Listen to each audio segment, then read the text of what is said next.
planning to breastfeed, do you need anything? You need some boobs. Yeah. That is pretty much it. Oh, really? I'm not joking. You don't need breast pumps, because if something terribly goes wrong, you can always hand express, and there are videos online and people who will show you how to hand express. I'd probably recommend a muslin cloth, because babies posset and milk comes out again sometimes, and that's completely normal. It's probably quite useful to have a sling, just because that's useful for anyone with a new baby. You don't need a breastfeeding pillow, because actually a breastfeeding pillow sometimes gives the message that you're meant to sit bolt upright, and not everybody has the same space between their breast and their lap, so people end up hunching forward to meet the breastfeeding pillow, getting themselves into a right pickle. You certainly don't need things like nipple shields and breast shells and anything plasticky. You don't really need bottles. If something really terribly went wrong, you can always go out and buy something. You know, there are not many of us, maybe somebody on Shetland who might struggle at 5 o'clock in the afternoon on a Sunday to buy something. Pretty much the rest of us can go out and buy what we need. Right. But if in your home you have bottles and sterilisers and cans of formula lined up, that's going to give you some pretty powerful psychological messages.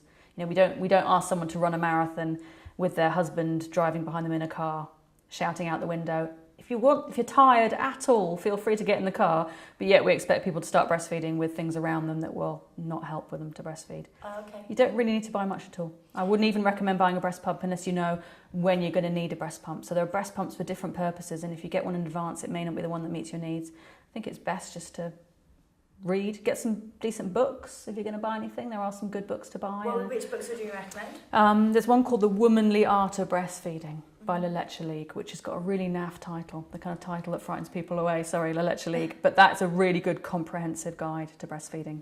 It covers a lot of problem-solving stuff. There's also one called Baby-Led Breastfeeding by Jill Rapley, who did baby-led weaning. That's another really nice basic book that covers the general stuff. So those are probably the two I'd recommend people get started with. And then in terms of websites, I would recommend one called kellymom.com. Again, rubbish name, sorry Kelly. Kelly, as in the woman's name, Mom, American Mom. She's a lactation consultant in the States. 99% of stuff on there is really good, evidence-based information. And the major UK charities have all got, like the ABM website, the Breastfeeding Network website. I got the food of Love. Oh, Food of Love, yeah. Food of Love is a good one. Food of Love's a really nice one, especially for Kate Evans. Yeah, especially for new mums. Or younger mums, because perhaps mums who aren't into doing a lot of reading. It's very accessible. She's an illustrator, and there are illustrations and annotated illustrations, and everything there's really sensible and useful. And I was talking to somebody yesterday who works with teenage mums, and she uses the Food of Love with them because they find it really easy to understand. And that's a good one. Yeah, I found it easy to understand. And it made me when you're sleep deprived, it's easy to understand. It made me feel okay about my house being messy. Yeah. There's like a cartoon of like stuff everywhere, and you're still there with the baby. And the priorities, it's funny how many people feel that they've got to keep control of everything else. If you stay in your pajamas all day, fab. We do not have to be in Starbucks on day 3 talking about the budget. It's okay. In most cultures we wouldn't be out of bed for 40 days. It's really okay just to have a completely messy house and focus on baby.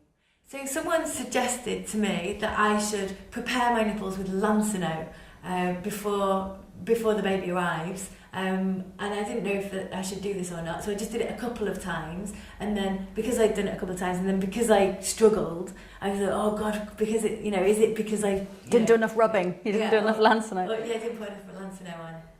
I would say, do you think nature's so daft that we've got these amazing eyes and these amazing livers, but the breasts need to have sheep fat rubbed on them? I mean, are we that daft? Is nature that daft? Right, I think probably not. Yeah, I mean, all these sophisticated human processes, the breasts were part of that too. They've evolved that they actually work for somebody who doesn't even know what lanolin is. So, no, you don't have to do any preparation at all in pregnancy. Having said that, though, women that touch their breasts in pregnancy, that may not be such a bad idea, because not all of us do a lot of breast touching. So a little bit of a squeeze, in the last few weeks of pregnancy, maybe even a bit of a hand expression. You can look at the beads of colostrum and go, oh, that's colostrum, and all that crystally yellow stuff on my bra, what's going on there, and just learning about what your breasts feel like, having a little bit of a feeling some of the glandular tissue.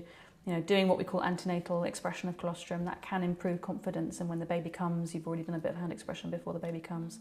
That's not such a terrible idea, but you don't need to be rubbing anything into the to the breast. You don't need to toughen the nipples up. I've heard that one as well. Rubbing with a flannel or something to toughen the nipples up. Babies' roofs of their mouths are not, flannel textured. I mean, none of that's going to help. What's going to help in pregnancy is to learn about breastfeeding, to learn about what's normal, to learn about how to hold your baby and positioning, to know where to get help and get your soldiers lined up. So just like people have a birth plan, have a feeding plan. You shouldn't be Googling the local breastfeeding counsellor 3 days after the baby's born. All that stuff should happen before the baby's born. Okay.